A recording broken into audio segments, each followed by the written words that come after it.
You've awakened, and now you feel lonelier than ever.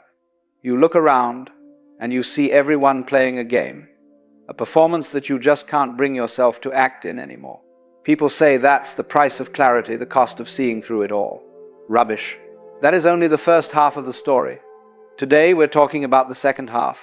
We're talking about why that very clarity feels like such a burden, and why Alan Watts would tell you that you are not in any way broken. This isolation, it's a specific kind of loneliness, isn't it? It's the feeling of being at a party, surrounded by noise and people, but feeling completely invisible. It's that bone-deep exhaustion that hits you when you try to engage in small talk. Let's be honest, mate, it's not arrogance. You're not too good for it. You're just tired. Your tolerance for chatter about the weather or office politics has evaporated. You're craving something real, something authentic. But every social interaction starts to feel like a hollow transaction. It's like everyone is just exchanging pleasantries, trading memorized lines and social currency, waiting for their turn to speak. But nobody is actually listening. It feels empty. It feels fake. And it forces you to ask that terrifying question, usually in the quiet of 3 a.m. What is the point of all this awakening? What good is seeing the truth if it just leaves me completely, profoundly alone? You feel like a faulty piece of equipment in a world that seems to be running just fine. But here's the thing. That loneliness isn't an accident. It's not a bug. It is a symptom. It's the natural, unavoidable symptom of you finally seeing the central illusion that our whole society has built around the very idea of connection. So what is that great illusion? What is this game that everyone else seems perfectly happy to play? Well, the game is built on one simple unspoken rule: connection equals agreement. Think about it. From the moment we're old enough to understand, society teaches us that belonging is the primary goal. And how do you belong? You agree. You learn to find connection by building tribes based on shared opinions. You have to like the right things. You have to cheer for the same football team as your family or your town.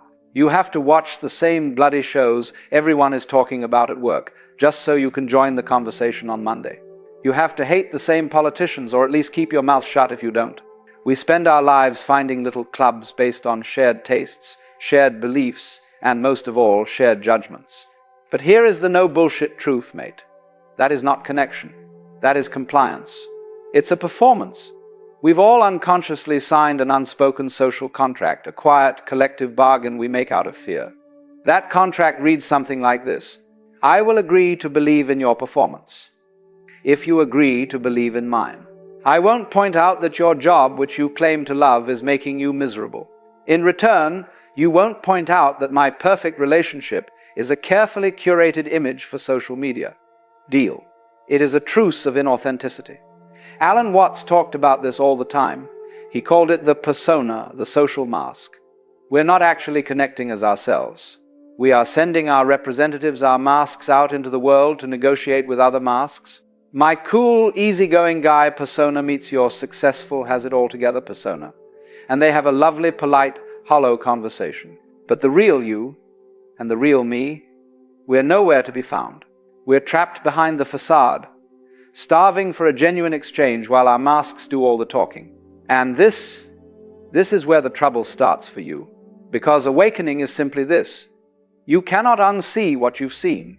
Your internal bullshit detector is now permanently switched on. You can't not see the masks anymore.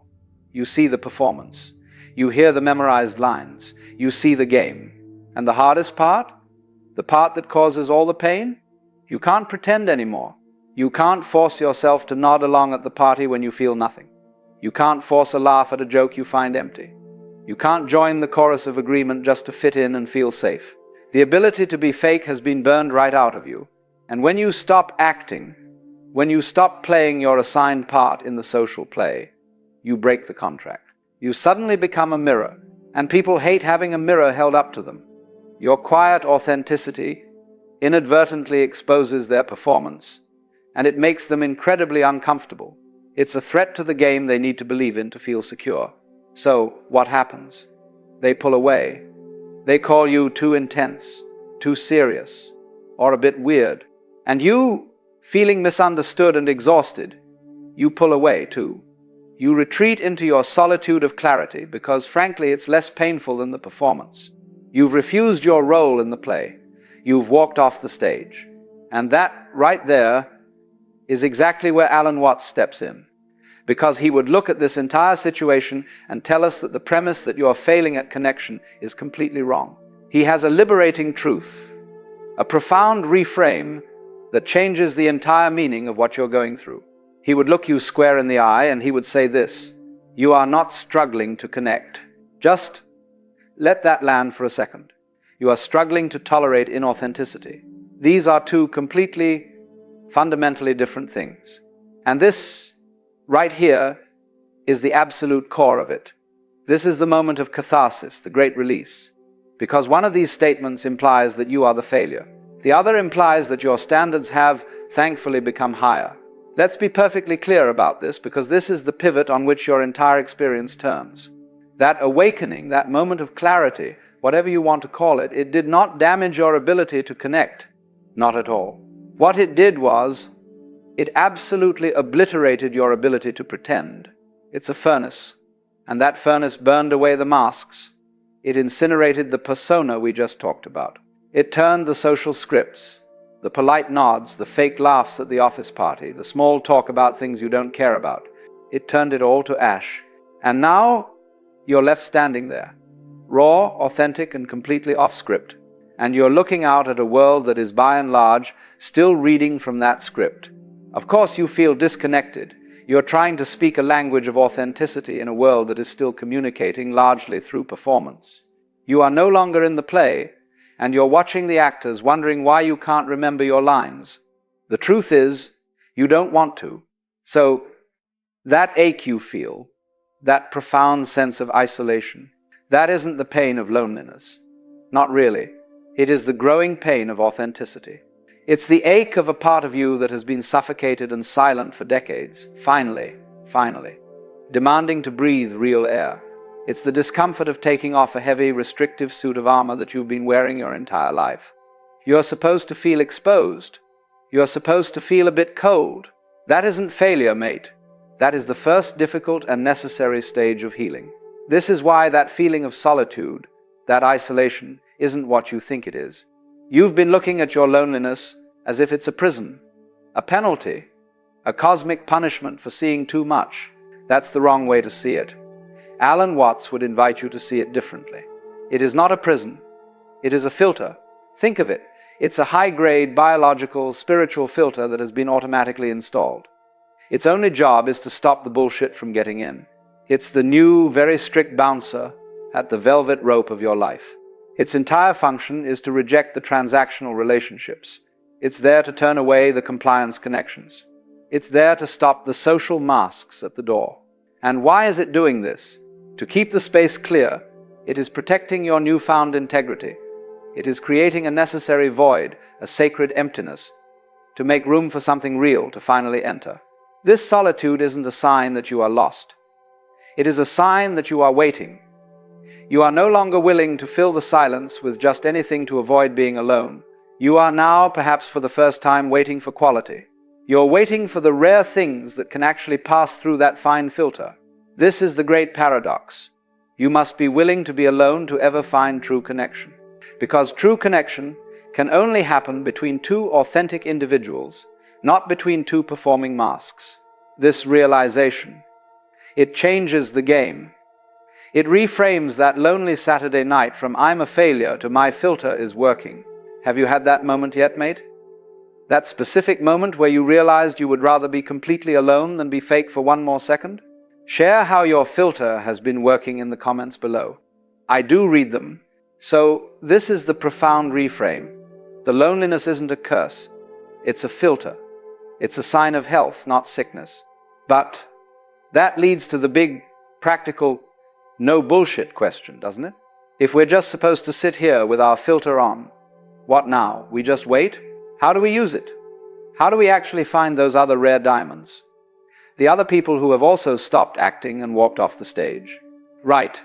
And this, mate, is where we must get intensely practical. This is where we separate the lovely, poetic, abstract ideas from the real, boots-on-the-ground practice. Look, the other inspirational channels. They'll stop right where we just were. They'll tell you you must walk alone, like it's some beautiful, noble tragedy. They'll show you a clip of a lone wolf on a snowy mountain, and it feels validating for a minute, doesn't it? It romanticizes the pain. But here's the no-bullshit truth. A beautiful poem is not a strategy for living. You're still left alone in your room at the end of the day, stuck with that same hollow ache, wondering, okay, what now? Alan Watts didn't just pose the problem, he gave us the practice. This is the depth part. This is the how-to that the others leave out. So I'm going to give you 2 very practical, applicable techniques. And just so we're clear, this is RM. O. Here, this is MUI non. 3, our transparency, promise. This isn't just me riffing. This is dug directly out of his very practical lectures on the persona and the core philosophy found in his masterpiece, The Wisdom of Insecurity. No poetry, just the technique. The first technique is the most important, and it's a deep paradox. It is this: you must immediately stop looking for them. You have to drop, once and for all, the seeker persona. Here's the trap we all fall into. It's a subtle trick of the ego. We get rid of all our old social masks. The employee mask, the good son mask, the party mask, and we celebrate our freedom. But then, without even realizing it, we build a brand new one, the mask of the awakened person, the spiritual seeker mask, and it is the most arrogant, most isolating mask of all. We start walking around the world not connecting, but scanning. We're judging. Oh, they're not awake.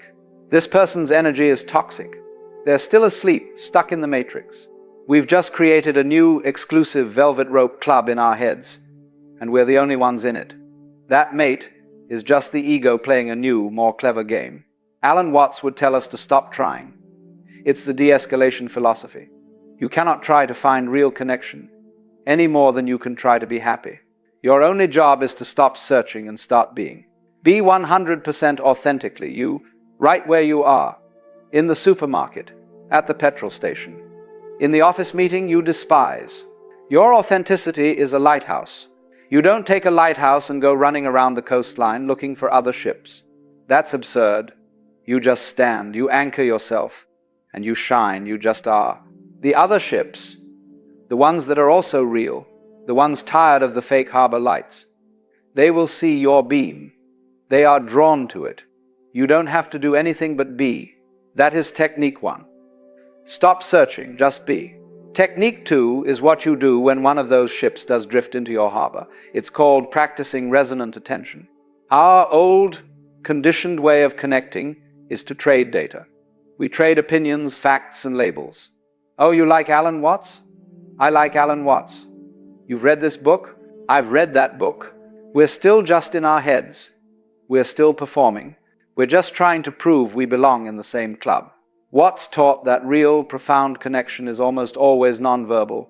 It doesn't happen in the words. It happens in the space between the words. It happens in the quality of your attention. Think about how we normally listen to someone. Be honest.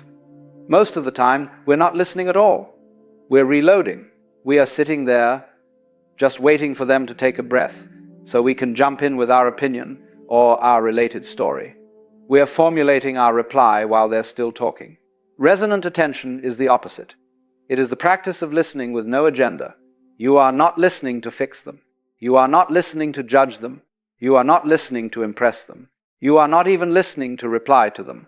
You are simply, fully hearing them. You are offering them the rarest, most profound gift in the modern world, a safe, empty, non-judgmental space in which they can be themselves. When you do this, when you give someone that deep, resonant, agenda-free attention, something miraculous happens. Their real self, the one hiding behind their mask, feels that safety, and it starts to emerge. That is how you find the others. You don't find them with clever questions. You find them by creating a silence so authentic that their own authenticity is instinctively drawn into it. You see? It's not about finding a club of awakened people. It's not a search party. It is about creating a space where authenticity is allowed to exist. And this leads us straight to the final, beautiful absolution, the most liberating truth of all about this loneliness you've been carrying. And that truth, The final absolution is this. You don't need to do a single thing to find this connection. In fact, the entire journey, the entire practice we've been talking about, it's not about doing more. It's about stopping doing all the things that are and always have been in the way. This is the de-escalation philosophy at its purest. This is the great permission you've been waiting for. You have permission to stop. Stop pretending. Stop performing the social scripts. Stop searching for a tribe and drop the seeker mask. Stop trying to impress anyone with how awakened or deep you are. And you must, above all, stop for even 1 second, believing that there is something fundamentally wrong with you just because you no longer fit into the small, square-shaped holes of a society that demands compliance. You are not broken, you are whole.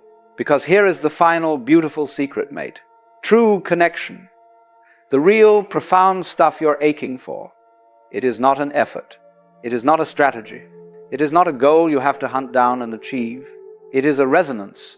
It's like 2 tuning forks, cut to the exact same frequency. You don't have to force them to connect. You don't need to teach them how. When one of them vibrates, the other, sitting across the room, sings. It just has to. It's physics. Real connection is the same. It is the natural, simple, unavoidable thing that happens when 2 authentic, unmasked individuals just happen to occupy the same space at the same time. So, you're not lonely. You are simply waiting for resonance. You see the difference? You are not struggling to connect. You have just, finally, wonderfully, become too authentic and too real to ever accept anything less. If this video helped you reframe your loneliness, do me a favor and hit like so I know that we're resonating. And if you know someone else who is feeling different or maybe just walking alone right now, share this video with them. It might just be the very thing they need to hear today. Thanks, mate.